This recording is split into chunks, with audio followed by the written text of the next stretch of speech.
Kita akan ngelakuin dua hal di sini. Yang pertama, inisialisasi filenya. Jadi file yang bertanggung jawab untuk ngeload yang lain yang kita butuhkan, dan yang kedua adalah htaccess untuk mengatur URL-nya. Kita akan mulai dari folder public di index.php. Dia tugasnya cuma satu, yaitu ngeload bagian init.php yang ada di dalam folder app. Berarti kita require once, lalu mundur satu folder, masuk ke dalam app, dan memanggil init.php. Jadi tugasnya index cuma ini aja. Nanti si init.php yang ada di dalam folder app ini, dia yang akan bertanggung jawab ngeload file-file yang kita butuhkan. Yang terutama pada kasus ini adalah di bagian folder core-nya. Jadi kita masukkan di sini SPL, autoload, register untuk ngeload otomatis. Jadi kita nggak perlu require satu-satu. Function, parameternya kita kasih class, dan kita tinggal require di sini. Yang ada di core, lalu kita sambungkan kelas dengan format PHP tentunya. Nah, jadi dengan cara ini kita udah berhasil ngeload semua file yang ada di core. Sebelumnya di dalam folder core-nya saya akan menambahkan satu file lagi namanya controller.php, karena dia termasuk inti dari mini framework atau MVC, struktur MVC ini, maka controller utamanya saya masukkan di core juga. Kita belum mengisi apa-apa, intinya initnya bakal ngeload semua filenya. Jadi kalau nggak ada error, kita lihat di browser sekarang, nggak ada error, tapi initnya misalnya kita bikin kesalahan, saya bikin requires once di sini, maka di folder public index.php kita akan ngelihat ada error. Berarti kita berhasil udah nyambungin index dan init, yang dimana tugas init tadi meload semua filenya.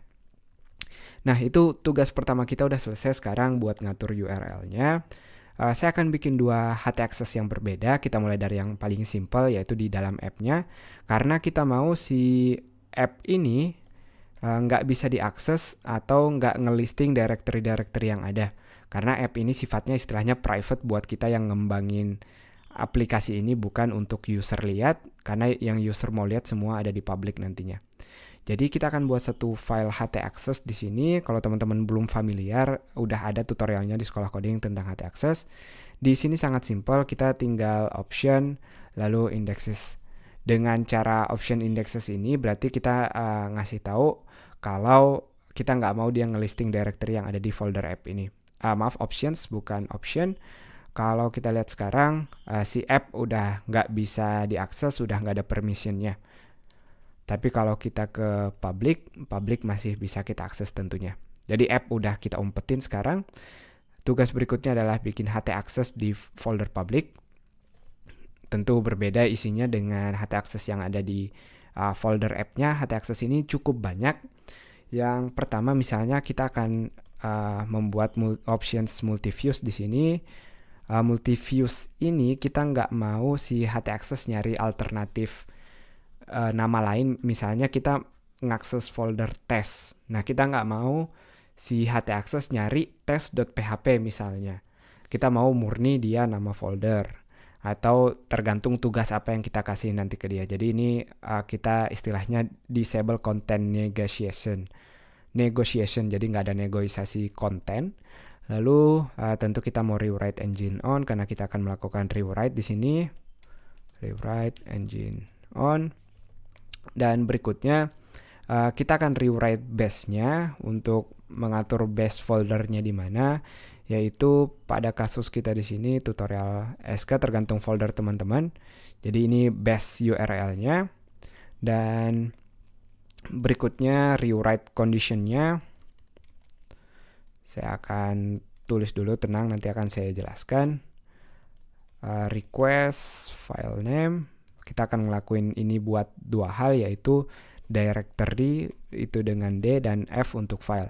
Jadi ini gunanya kalau path yang kita request nanti di URL menguji apakah dia file atau directory, dan kita nggak mau dia nge-rewrite kalau dia benar file atau directory. Sekarang tugas terakhirnya yaitu kita laksanain rewrite rule-nya. Saya akan pakai regular expression. Sekali lagi udah ada tutorial htaccess ini, teman-teman bisa pelajarin. Intinya kalau kita ke public index.php, terus nanti kalau kita ngakses sesuatu, jadi nanti akan ada URL di situ, ada parameter URL. Nanti akan kita lihat di bagian routing lebih jelasnya. Tapi kita tutup dulu bagian ini dengan bagian HT access-nya. Saya akan masukkan key SA dan juga L. Teman-teman bisa masukin juga NC untuk non case sensitive. Key SA ini kita nambahin query stringnya nanti ke URL-nya buat sebagai pengganti URL. Dan L ini kalau ini adalah rule atau aturan terakhir, kita nggak mau dia ngeliat rule-rule lain lagi.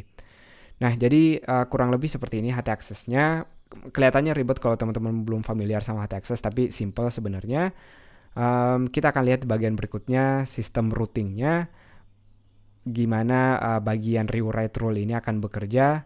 Sekali lagi kita akan lihat di bagian berikutnya.